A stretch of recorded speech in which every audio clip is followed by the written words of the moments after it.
The best power systems are simple, but explosive. In Gachiakuta, that umbrella that shields you from rain, here it's a razor-sharp drill exploding the earth. The glasses you use to see? Yeah, how about perception good enough to grab rockets? Simply put, in Gachiakuta, the power system is cherished items. Anything you give enough love to can become your superpower. And the best part is, it all started with a pen. The idea for Gachiakuta came when mangaka Kei Urana broke a childhood pen. She cherished this object, realizing she cared for it much more than other things, as if the object itself had a soul. This is a real-life Shinto belief, that in reality every single little thing could have a soul. Literally, this Pomni squishball thing could have a soul. Vital instruments, or jinki, in Gachiakuta fully revolve around this idea. Is by cherishing objects for a long time, you begin to give it life energy, or anima, and before long, it develops a soul of its own, transforming an everyday object into a powerful vital instrument. This instrument, considering it used your life energy, is often a reflection of not only the object, but you in your life experiences. Of course, the best example of this is the main character of Gachiakuta, Rudo. The series begins with Rudo being framed for a crime and therefore is dropped from a sky world onto the ground, a ground full of the world's trash. Literally, the waste is so bad it's creating trash beasts. Rudo then finds himself in a situation where he's chained up by some bad people, leaving him in rage that provokes enough emotion to awaken his beat up gloves into a vital instrument. Rudo was given these gloves to cover up his pain-scarred hands. This act of care towards him and how the gloves help led to a deep sense of care for them, so much so that he takes care of them as if they were his child. Rudo's vital instrument is these gloves, which he names 3R. They had the vital instrument ability to transform 3 objects into weapons.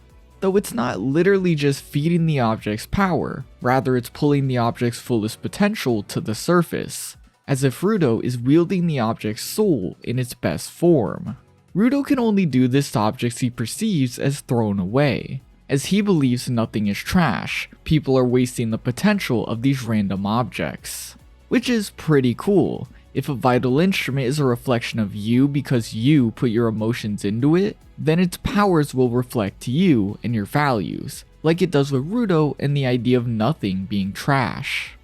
And man oh man, does Gachiakuta truly have a wide array of instruments.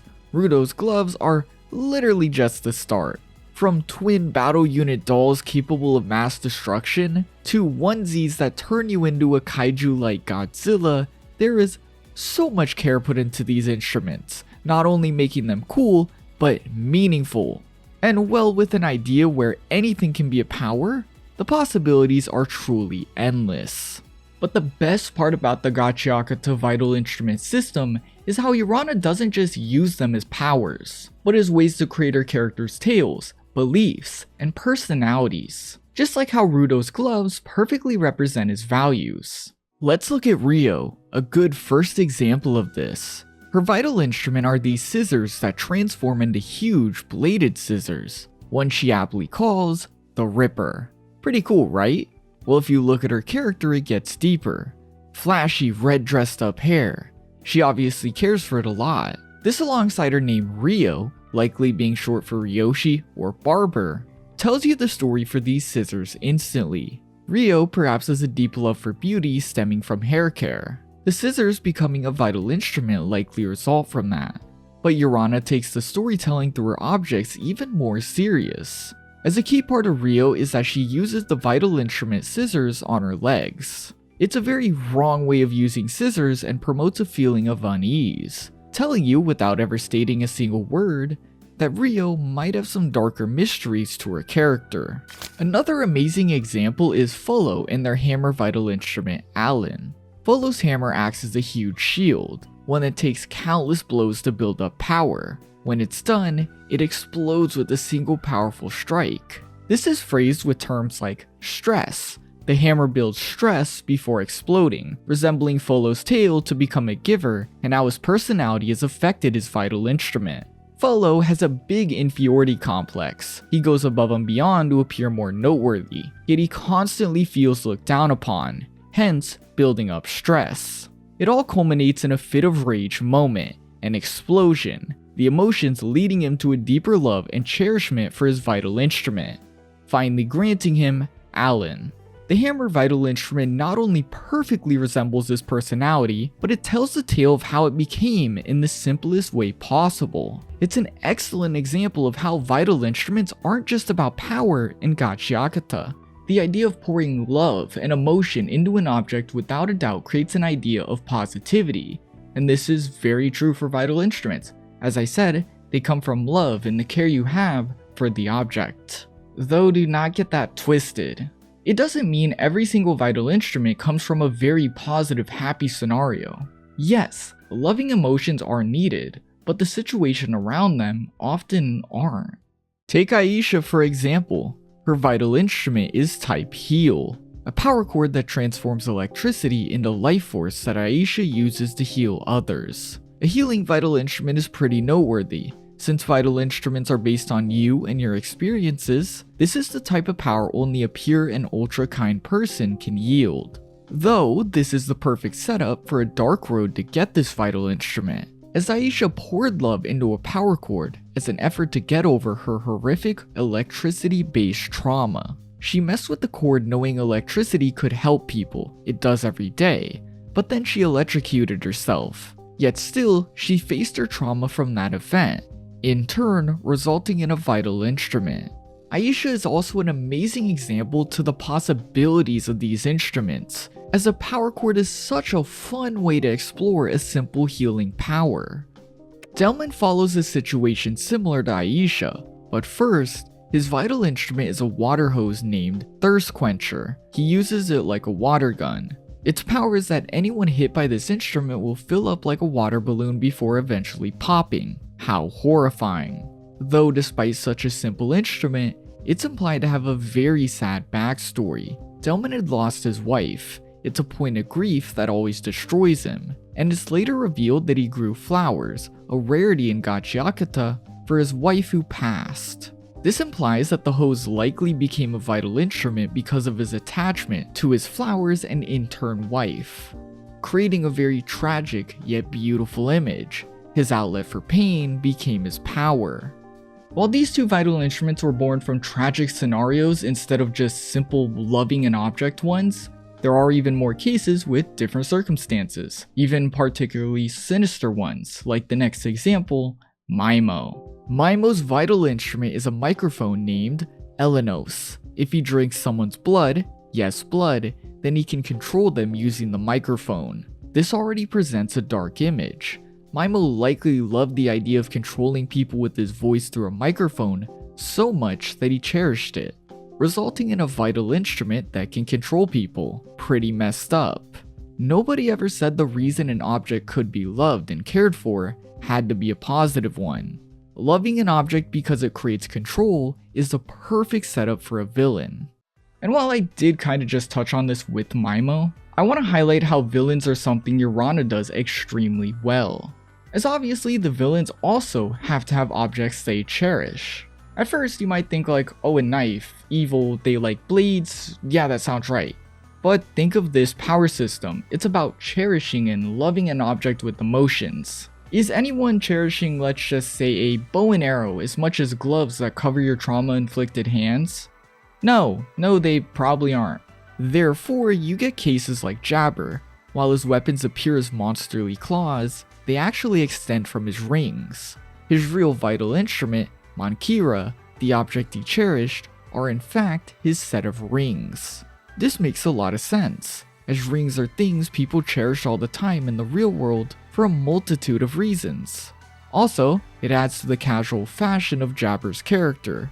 Another advantage of vital instruments is that they look super cool and they're fun to carry, allowing some really cool fashion choices, as Gachiakuta is clearly very fashion inspired. I just wanted to squeeze that in somewhere. Bundus is also a pretty good example for villains. He opposes the cast with his vital instrument, Hands, stemming from his prosthetic arm.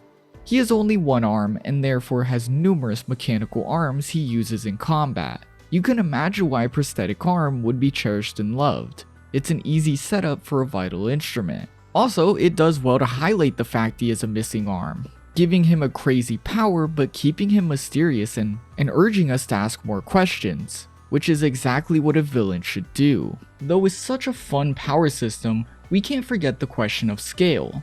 How does one become more powerful with the vital instrument past just achieving one? This is a pretty important question. This is a shonen battle manga after all, and as in a battle manga, well, the characters need valid reasons to fight and have strength differences. The first one is quite expected, the quality of an instrument.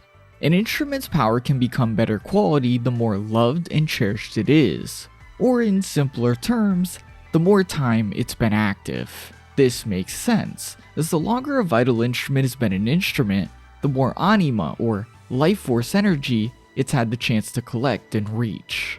We see the act of improving quality a lot through Rudo, as we'll get glimpses of him up late cleaning his gloves, giving them a bath. We also hear about Zanka, who speaks of talking to the instrument and never missing his care routine for it. Quality is a simple part of the power system. The more a person cares for their vital instrument, the better the object will treat them in return. Another big part of how powerful an instrument can be is the person themselves. Of course, things like strength, training with the object, etc. are included, but what Gachiakuta likes to focus on are things like confidence. If a vital instrument is based on your life force and in-turn experiences, and you are unconfident, then by default your instrument is bound to be affected. The object will likely be unconsciously suppressed. Aisha, the one with the heal power cord vital instrument we spoke of earlier, is a great example of this, as she is very shy and very down on herself. The truth is, if she was more confident and gave herself credit, she could likely heal way more effectively. This is a pretty smart way for a power system to function, as it sets up moments for when a character, say, becomes more confident and their powers evolve. It allows for sudden power boosts that make sense in a story. It's a good way to tie everything together, so another W for this power system. Lastly, we have vital instruments' names being written on the instrument. The presence of a name meaning the vital instrument is in its proper state. This is also used cleverly in some cases as a limiter. Characters will remove the name as a way to void a power temporarily or to avoid a power with intense drawbacks. This also goes somewhat in hand with the confidence of a user. If a person is not confident, their instrument likely won't have a name since it's not in its proper true state. But this whole time, I've been talking about in-universe vital instruments, and it's resulted in me leaving out one thing that truly makes this power system the best.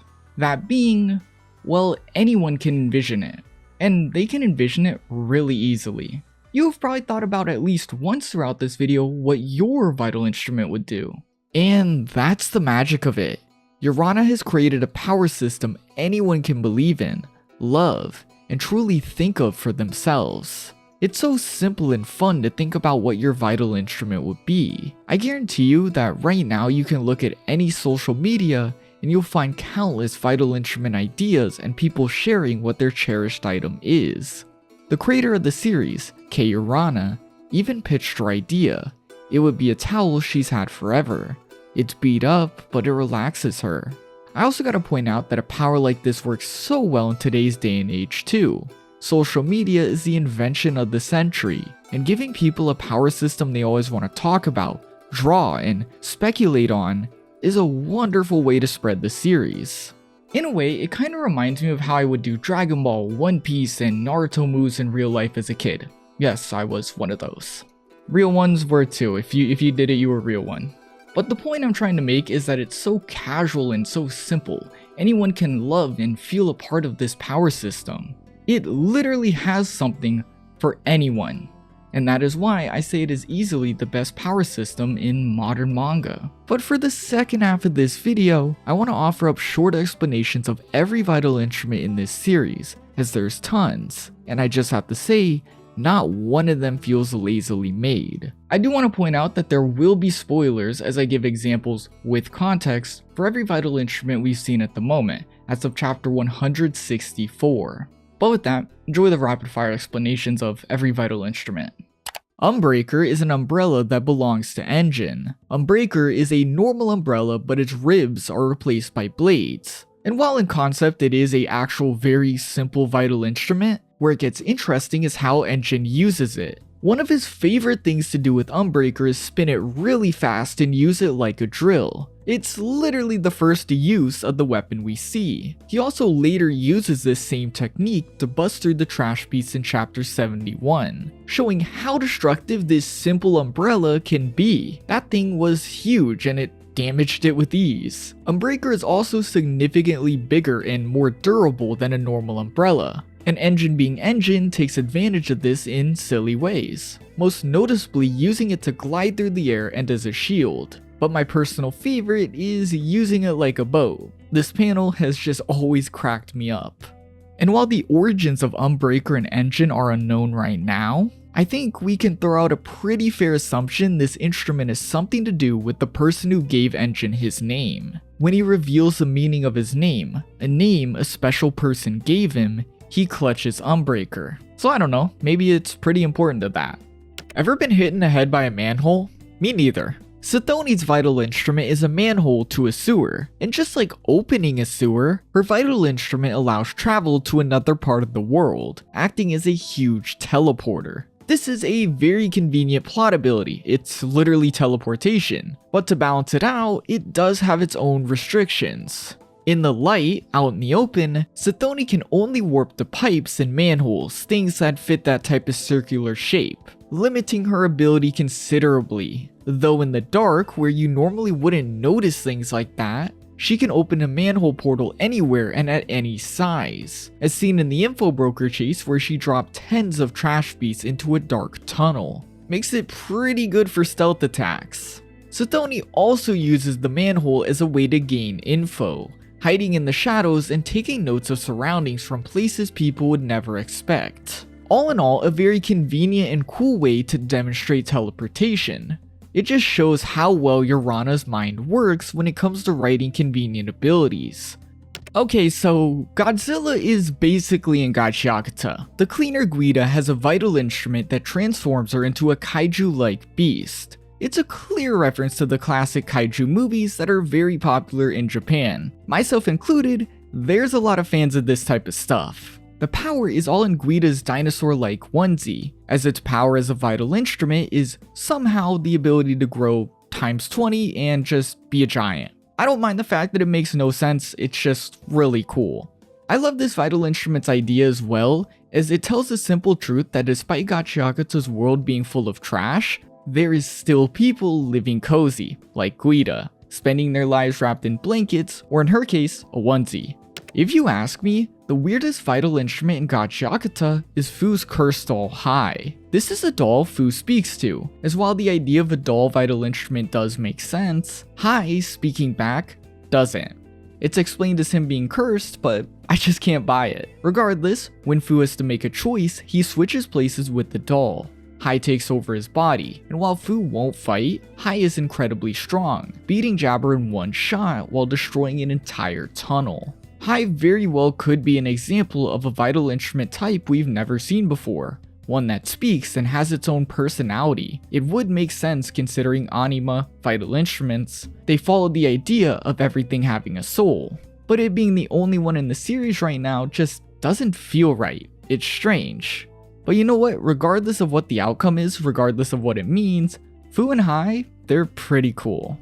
Zonka's lovely Assista staff is literally a stick that gets bladed spikes when activated. Definitely boring, but don't let that fool you, as Zonka is known to be an expert when it comes to vital instruments, and his own is no exception. Zonka uses the lovely Assista staff like a normal staff, but takes serious advantage of its durability. And once you combine that durability with Zonka's speed and strength, the normal stick packs quite a punch. In chapter 50, Zonka is able to prop the staff under a piece of loose earth and hop on the other side, seesawing the huge rock towards Jabber, all while not affecting the staff at all. Another interesting use is in chapter 13. When sticking his staff in the mud, Zonka is able to feel vibrations through it and read which mud doll to strike, allowing him to feel things he couldn't even see. As for why this lousy stick is Zonka's weapon, in his backstory we see that Zonka chose it to stand out, saying it would somehow turn out to be some all-powerful weapon.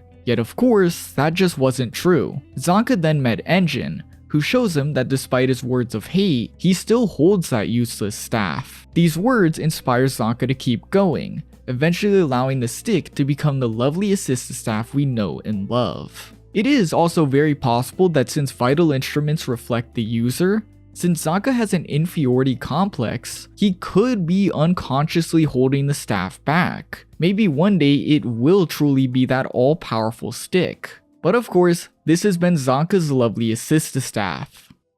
Have you ever gotten shocked by your hair? This slight annoyance is static electricity, and that annoyance is the basis for Gachiakuta Raider Norde's vital instrument. This comb generates enough static electricity in her extremely long hair for it to become electricity. It's a very powerful ability, especially in her hands. As with the long hair, she'll use it to shoot out and shoot electric-like beams with her hair. Also, it's just terrifying. This ability does have a drawback, that being that it lasts only 2 minutes. But this time limit is later revealed to be more so of a means of protection. Norde later goes beyond the 2 minutes, it transforming her hair into straight electricity going all over the place. This results in explosive force, though of course, like electricity does, it eventually burns her hair out. It just fizzles off of her head.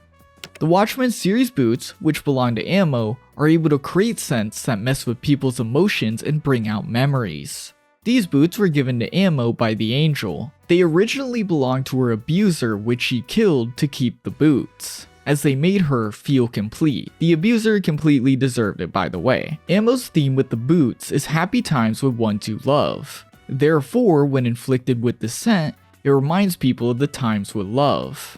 They will imagine Ammo as their lover, and therefore, as if they were their lover, they would protect her from anything, even if it means attacking their own allies. In Rudo's case, when inflicted with Ammo's scent, he saw her as Chiwa, and when Ammo was attacked, he saw Chiwa being attacked, and so he attacked his own friends to defend her. It is implied that because Ammo's trauma based around love and it's something she values, that is what the scent is. Currently, Ammo's trying to get worldly experience, and therefore as she knows more, it's likely the boots will be able to create different types of scent. Therefore, more experiences people can be put through. Though for now, this has been Ammo's Watchmen boots. The Watchmen series coat is one of Gachiakuta's biggest mysteries. Used by Zodil, he's taken many strange forms with this coat, all times it transforming around him in some new different way. He used the coat to form a strange dark-like shell. He's used it to create a huge spiky net, and he's even used it to appear like a bird,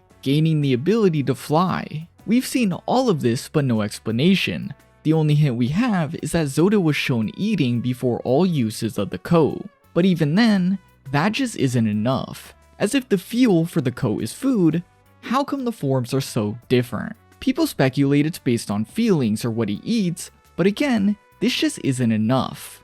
I bet when we get the real answer, Zodil's Watchman coat will take its craziest form yet.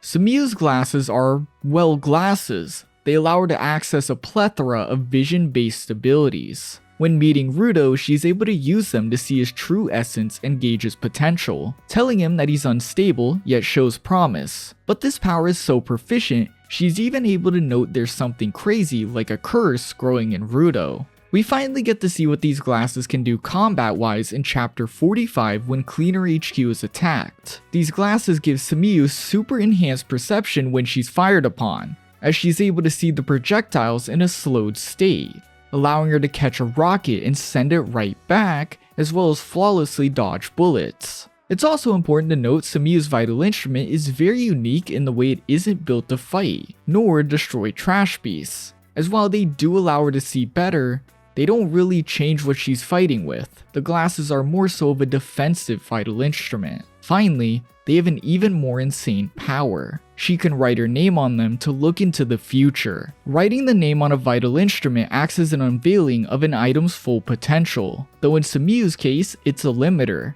as looking too much into the future, she can potentially go blind. We have yet to see what she's seen with these glasses, but I am sure it's an insane future. But this has been Sumiu's glasses. The Gachiakuta twins are exactly what happens when you take playing with dolls too serious. as their doll vital instruments become huge two-man battle units capable of mass destruction. These units do whatever the Adoroy twins do, and when we finally see them go all out, they destroy tons of the Doll Festival mind-controlled participants in a single strike. It's insane. These two are in such synchronization that in a fight they are considered the same being, as they belong to Team Solitary, a cleaner team where the participants fight completely solo. I guess that's just that twin power I always hear about. Also, not using the instrument out of the battle suits, they're pretty funny. They love Rudo and skadoosh. Skadoosh. They say skadoosh a lot. Is that a made up word?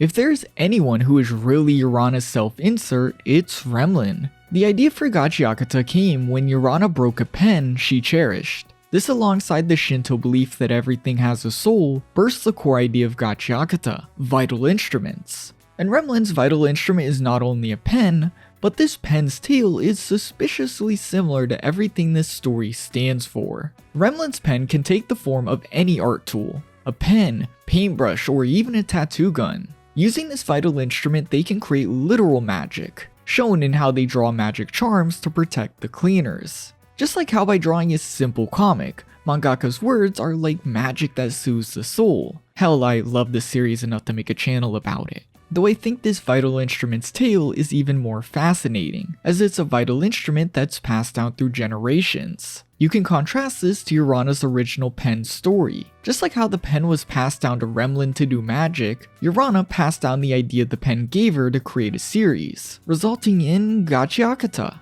Magic is real in Gachiakuta, and the biggest celebrity of this world proves it. To Lily's vital instrument, Lunavis allows her to cast magic. This magic includes bright apparitions, beautiful clown-like imagery, and even numerous seamless outfit changes. She is a superstar, and I understand why she's basically the most popular person in the world.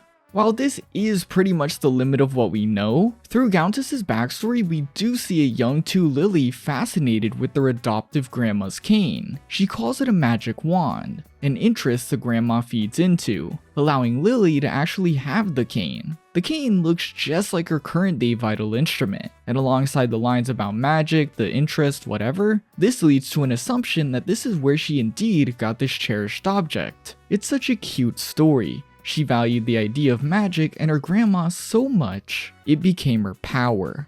In the Doll Festival, Maimo had two henchmen, Gil and Felix, and their vital instruments couldn't be any more different in substance. Felix's vital instrument Karta is extremely amazing. It's a series of heartfelt letters. And considering how valuable loving emotions are in creation of vital instruments, a vital instrument about loving letters is very strong. Felix uses it in the form of a barrier. The letters cast a shield that is nearly unbreakable. That is, till Ryo and Zanka team up to just barely destroy it. Though in the moment, it's revealed these letters were to Felix from his wife, who had passed away in a car accident, creating one of the most tragic vital instruments in the series. And as of now, it's broken. But Gil, on the other hand, it's just a baseball bat.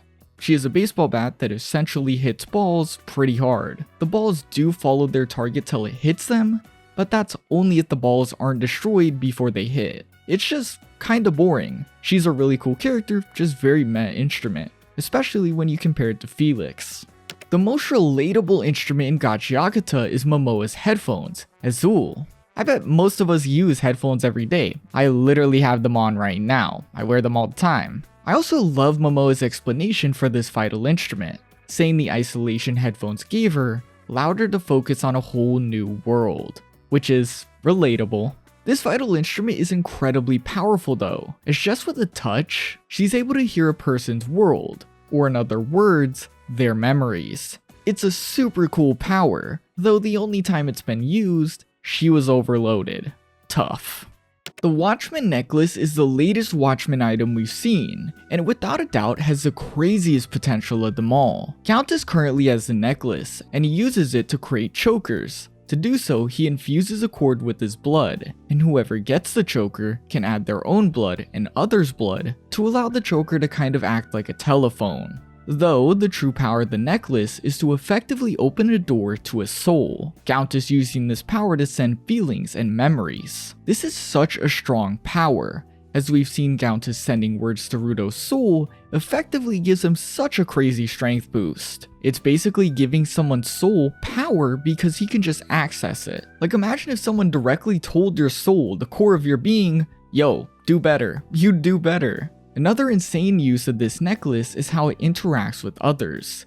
Used alongside Rudo's gloves, Gauntis was able to, in simplest terms, allow Rudo to open the door and combine his own soul with his wolf hat's soul, birthing an insane werewolf temporary transformation. All this power is granted by a necklace, just pretty overpowered. Bro and Deer Santa are Gachiakuta's father-son duo, Bro being a father who loves his adoptive son, Deer, and Deer being a child who gets irritated really easily. Their vital instruments are pretty simple, but pretty cool. Bro's vital instrument is cloth. It's normally fashioned as a headband around his head, but when he releases it, it becomes a stretchy piece of fabric with some serious strength. This is handy for capturing targets or just using it to move around. He kinda uses it like a Spider-Man web shooter, it's cool. But in my opinion, Deer's vital instrument is even cooler.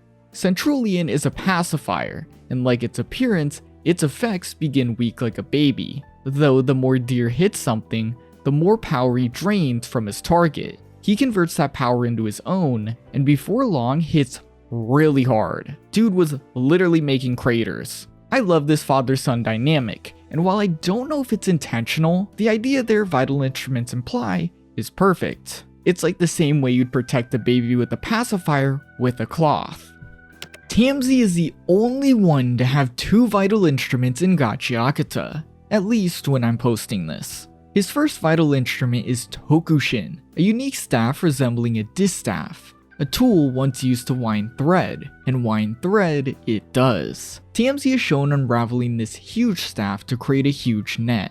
He's able to trap everyone in it flawlessly, showcasing a great mastery over his instrument. He then takes this net and wraps it into a huge ball, before slamming it through the tower with ease. Such a simple instrument, yet a very strong one. But remember, Tamsi has two instruments, with the other being the Watchman book. Tamsi took this book from Regto, killing him to steal it. And it's important to note as part of the Watchman series, not just anyone can use these items. He must be missing a part of himself. Though in exchange for being broken, he can use the Watchman book to alter the memories of anyone it's used on. This is shown with Ammo, as after the book was used, she couldn't remember anything. Her kidnapper was just a fuzzy spot in her brain. When she could recall, all she can state is that it was a woman with long hair, which just isn't enough to say it was Tamsi. But with both these vital instruments, Tamsi is a huge threat, one that will only get more terrifying as we see him use more and more of these two powers.